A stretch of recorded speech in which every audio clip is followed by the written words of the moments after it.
Imagine driving through the streets of Los Angeles under a scorching sun, in a luxury car, listening to ambient music, with no idea that, in the next few seconds, your entire life is about to be turned upside down. Not because of an accident, nor because of a collision, but because of an image you never expected to see. A woman bent over a trash container, her face covered in sweat, her hair tied up haphazardly, and a pregnant belly on the verge of exploding. The most disturbing detail? In fact, you were once married to her. How can someone reach that point if they receive enough money to live well? And what would make you stop everything, step down from your luxurious world, and face head-on the past you tried to bury? The truth is simple and painful. Money can be diverted, manipulated, stolen, and pride can be more destructive than any enemy. That's what Alejandro Rivera discovered that late afternoon when he saw Camila, his ex-wife, in such a degrading situation that even he, accustomed to ignoring emotions, couldn't pretend he felt nothing. Alejandro had just come from a meeting with investors, exhausted and impatient, tightening the knot of his tie as if he wanted to rid himself of his own appearance. He had arranged a dinner with his fiancée, Vanessa, but decided to take a detour through the neighborhood where he grew up. Perhaps out of nostalgia, perhaps out of restlessness. And it was there, at an intersection between his past and his present, that the past slapped him in the face. His first reaction was to deny it. It can't be her, but it was. Camila, wearing a worn-out dress, carefully rummaging through recyclable materials in the trash, and pregnant. He parked his car haphazardly, ignoring the honking behind him. He was sweating, but he wasn't sure if it was from the heat or the shock. He observed from afar, trying to find some error in his own vision. But there was none. It was her, the woman who once shared his bed, his home, his dreams. The same woman he believed he had left supported, with a fair alimony and a new life ahead. But now she was there, sorting out cans and pieces of metal with dirty hands and bare feet. Nothing made sense, and it was impossible simply to walk away. Camila didn't seem to act like someone in despair. There was method in her movements. She carefully selected pieces of metal and glass with an almost professional attention. Every now and then, she would place the items carefully into a cloth bag she carried over her shoulder. Alejandro stood frozen, watching every detail, the way she moved, how she squinted to see better, and especially how she lovingly placed her hand on her belly, murmuring something he couldn't quite hear. This was not a defeated woman. She was a woman with a purpose. But what purpose? An elderly lady approached her. She wore a floral skirt, old sandals, and carried a small water bottle. She gently touched Camila's shoulder and said something with concern in her eyes. Camila smiled, that same sweet expression Alejandro could never forget. The lady, whom he would later learn was named Lupita, handed her the water and remarked on the oppressive heat of that day. Camila replied lightly, stroking her belly. Something about finishing an order before sunset. Alejandro listened from afar, but that left him bewildered. An order? What exactly was she doing? Collecting trash to survive, or creating something out of it? When a street vendor passed by shouting, "Fresh water," Lupita bought a cup for Camila, who gratefully accepted it. From his car, Alejandro noticed a detail he had overlooked in his initial shock. Camila's hands were stained with paint. Around her neck, she wore a handcrafted necklace made from the same kind of material she was collecting. The scene no longer resembled a portrait of misery. It was something more complex. It had dignity. It had identity. And he couldn't stop staring. When Camila and Lupita began to move away, walking calmly, down a side street, Alejandro felt a sharp pang in his chest. His feet wanted to run up to her, but something held him back. Fear, shame, pride, perhaps all of it together. He remained there, motionless, as the image of the two faded among the low buildings and the reddish sky of Los Angeles. His cell phone vibrated on the seat beside him, displaying Vanessa's name, but Alejandro didn't answer. For the first time in a long while, his world of control, success, and luxury seemed to have lost all meaning. Only unanswered questions remained. That night, Alejandro barely slept. The image of Camila haunted him. He remembered her during their marriage. Intelligent, sensitive, passionate about art. She worked with sculpture, had a talent with her hands, and a special way of transforming the ordinary into something beautiful. Was this what she was doing with the trash, using the city's leftovers to create art? If so, why had no one told him that she was living in the same city and was pregnant? He had believed she had moved to the countryside with the alimony. Everything now seemed wrong. The next day, Alejandro followed his instincts. Disguised, wearing simple clothes and driving a rented car, he returned to the same neighborhood and spent hours discreetly prowling until he saw Lupita leaving a modest little house, its walls peeling and plants adorning the porch. And there she was, Camila. She wore a light dress, stained with paint, her hair tied in a braid, and eyes that, though tired, were full of life. A lump formed in his stomach. He decided to approach, pretending to be a tourist interested in local art. He used a false name, Miguel, and he knocked on the door. Lupita opened it with a frown. She looked the stranger up and down with distrust. Alejandro improvised a story. He explained that he had seen some artisanal pieces at the market and wanted to know if he could visit the artist's studio. Camila, overhearing from inside, appeared at the door. And it was as if time had stopped. Her eyes sparkled for a moment. She didn't recognize him, but something in her hesitated, like she felt something familiar in that man. She smiled gently and said, "If you're interested in art made with heart and scrap metal, then you've come to the right place." The interior of the house was simple but full of soul. The small space was a mix of home and creative studio. The walls were decorated with frames made of glass, metals, copper wires, and repurposed wood. On a table, a sculpture in progress seemed to represent a tree whose leaves were made of bits of colored bottle glass. Camila explained the process with enthusiasm. She spoke like someone passionately in love with her work. Alejandro was at a loss for words. That woman was not only a survivor, she was being reborn, creating beauty where there was only pain and rejection. As she showed a sculpture made with copper wires and colorful glass, Alejandro felt his heart tighten. The piece was beautiful, with intertwined forms that captured the window light in an almost magical way. "It's a tree of life," Camila said. "Every piece is discarded by someone, but here together they form something unique." That spoke more about her than any explanation ever could. He wanted to ask questions. He wanted to know about the baby, her life, what had happened. But all he managed to say was, "How did you learn to do this?" Camila hesitated for a second, and her expression changed. "The truth is, I don't really remember," she replied. "I had an accident a few months ago. I hit my head and lost part of my memory. Sometimes it seems as if my hands remember things my mind forgot." Alejandro swallowed hard. That explained a lot and raised even more questions. If she didn't remember the recent past, did she even know about the alimony? Was someone taking advantage of her?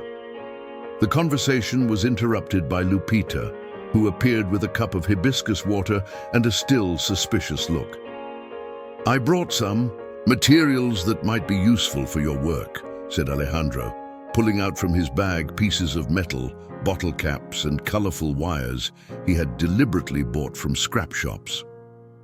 Camila smiled genuinely. "That's perfect. The copper is in great condition." She looked at him with gratitude, but also with a hint of curiosity. "So you really like recycled art? Or do you have another reason for being here?" For a moment, Alejandro thought she had seen right through his disguise, but she simply resumed organizing the materials, explaining what she would do with each. While she worked, he watched in silence. He noted the details, how she would pause for a second, touch her belly, and whisper to the babies. How she would sometimes gaze into the distance, as if trying to remember something that was just out of reach. There was something deeply painful, yet hopeful in that scene. Alejandro knew he couldn't keep up the charade for much longer, but he also couldn't just leave. He was caught between guilt and fascination, between the past that had destroyed and a present that perhaps could still be mended. That night, Alejandro returned home laden with a whirlwind of emotions. Vanessa, his fiancée, awaited him with a sophisticated dinner and a rehearsed speech about the upcoming wedding anniversaries. But he barely listened. He was there physically, yet his mind remained in Camilla's studio, among copper pieces and fragmented memories. When Vanessa asked if he was all right, he lied. He said it was the stress from work. She smiled, as if she didn't quite believe him but preferred not to press further. Alejandro locked himself in his office, opened his laptop, and began searching for answers. The first step was to review the bank statements for the alimony that he himself deposited monthly. By accessing his business account, he saw that the payments were being made regularly, every 10th of the month, as stipulated in the divorce agreement. $50,000 a month. Enough to live with dignity anywhere. But if the money was being sent, why was Camilla living that way? He had to find out. He decided to hire a private investigator, discreet, experienced, someone trustworthy. And so he met Richard Solano, an ex-police officer who now worked in confidential investigations in Los Angeles. In less than 24 hours, Solano had something. "The alimony is deposited, yes," he confirmed, showing the documents. "But she never had direct access to the funds. The entire amount was automatically transferred to an offshore account in the Cayman Islands." Alejandro's eyes widened. "What do you mean? Who did that?" The investigator pulled out another report. The authorization for this type of transfer was granted through a power of attorney that supposedly Camilla signed 2 days before suffering the accident. That didn't make sense.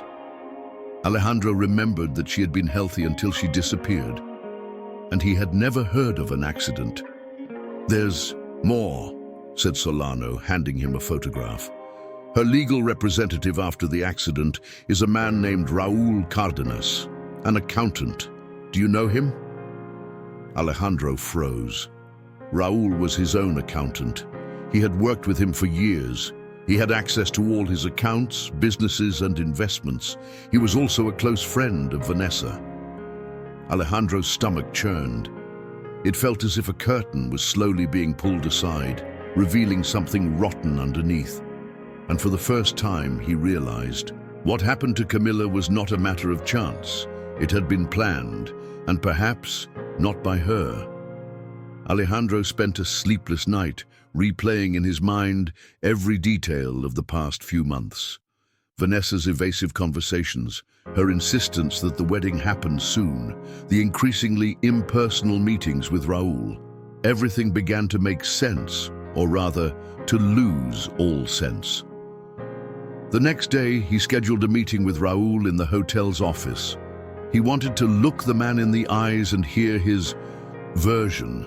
When Raúl arrived, impeccably dressed as always, with a folder of documents in hand, Alejandro greeted him in silence and let him speak first. "I brought the reports for the alimony and the month's investments, Alejandro," Raúl said, placing the folder on the table. "Nothing out of the ordinary." Alejandro took a deep breath and then asked, bluntly, "Have you had any contact with Camilla?"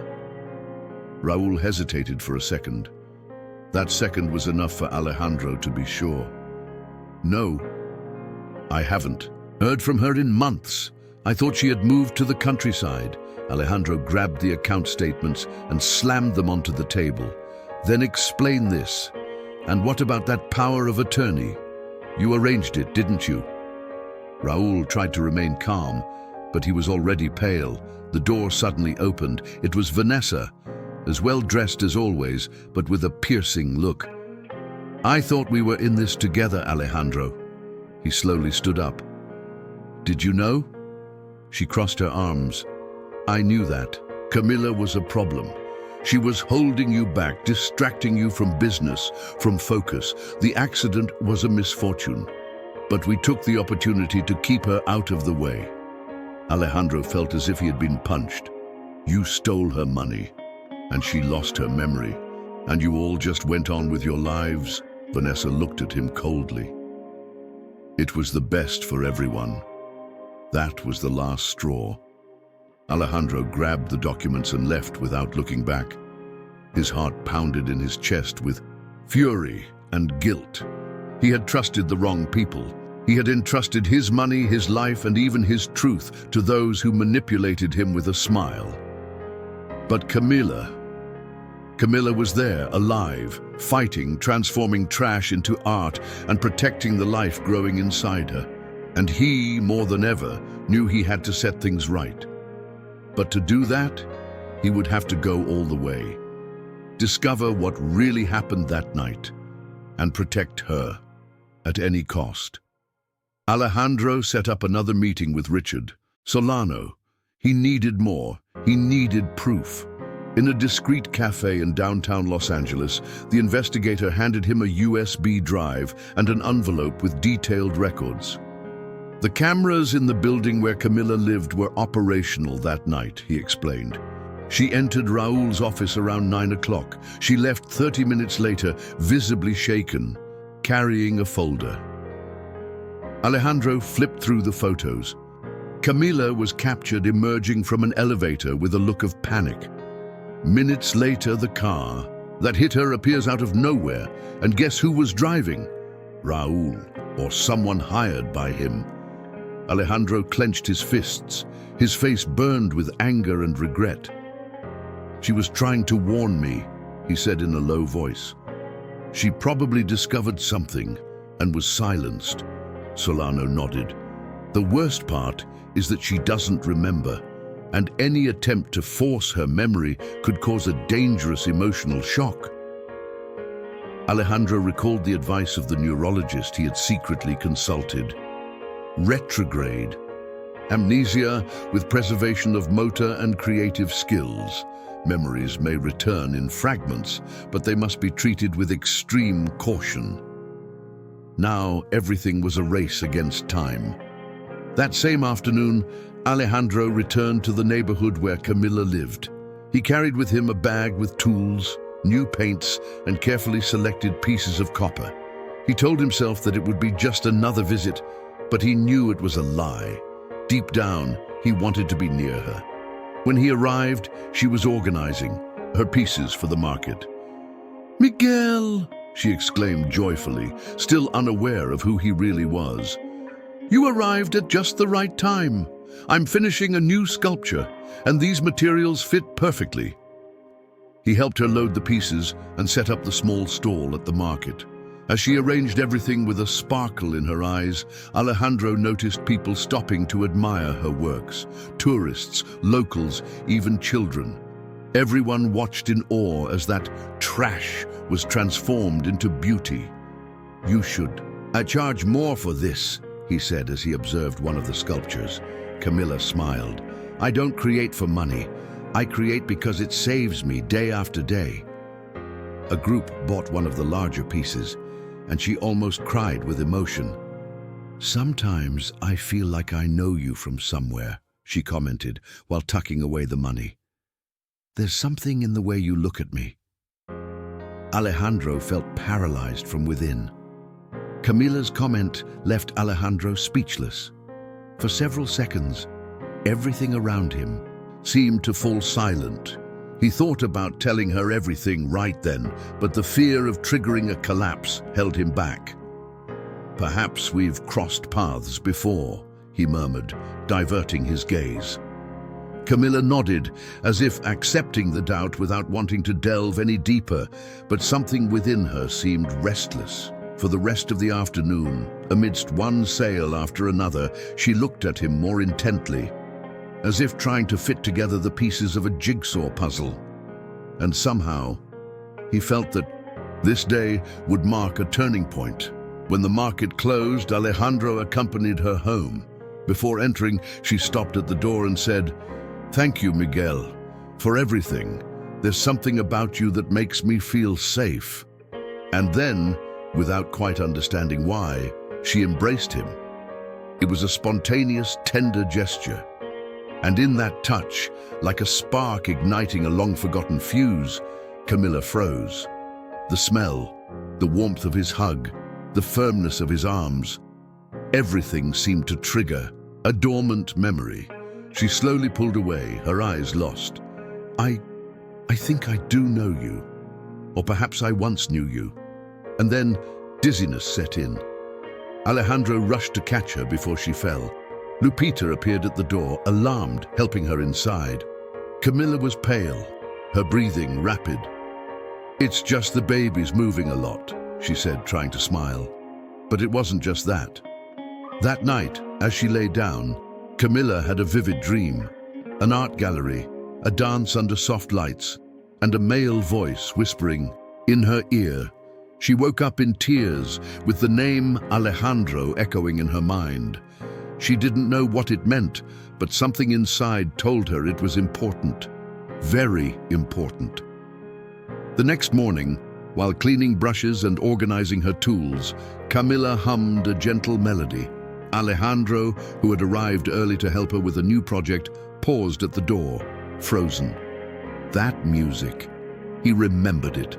It was the song from their wedding, sung by a string trio at the altar. "Where did you learn that song?" he asked, his voice nearly trembling.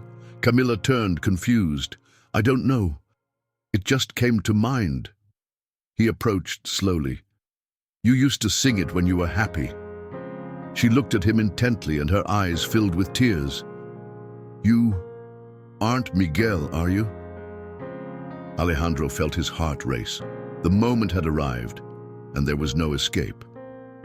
"My name is Alejandro Rivera, and we were married," he said, his voice choked with emotion. Camilla's eyes widened, but she did not scream. She only brought her hands to her face, trying to process it all. Carefully, he moved closer and began to explain. The divorce, the alimony, the accident, the disappearance. He told her about the scheme he had uncovered, about Raúl, about Vanessa, about the money that was rightfully hers. He told her everything. Camilla listened in silence, her hands still on her belly, as if trying to shield the babies from the pain of the truth. When he finished, the silence between them seemed unbreakable. But then Camilla stood up, walked over to her unfinished sculpture, the great tree of life, and with trembling hands fitted a piece of metal at the top of the work. "Maybe now I understand why my art always had this drive for reconstruction," she said softly, "because without knowing it, I was trying to rebuild myself." She looked at Alejandro with tears in her eyes. "You made mistakes, many, but I also lost my way. And now, with this truth, perhaps we can start over." That same day, Alejandro reported everything to the authorities. Vanessa and Raúl were prosecuted, the funds were recovered, and Camilla was granted full access to her alimony, in addition to receiving compensation. The following months were filled with adjustment and healing. Camilla had her children, healthy twins, with Alejandro by her side, no longer as an intruder, but as someone willing to repair what he had broken. And although her memories slowly returned, she knew one thing for sure. Her worth was never tied to the life she lost, but to the strength she discovered by reinventing herself. Quote of the day: "Sometimes life must be dismantled piece by piece so that we can rebuild it with purpose and truth." If this story touched you, subscribe to the channel, leave your like, turn on notifications and comment which city you're watching from. Your presence here makes all the difference. And stay tuned. The story of Alejandro, Camila, and the secrets behind the accident isn't over yet. Part 2 is coming, and it promises to reveal even darker secrets.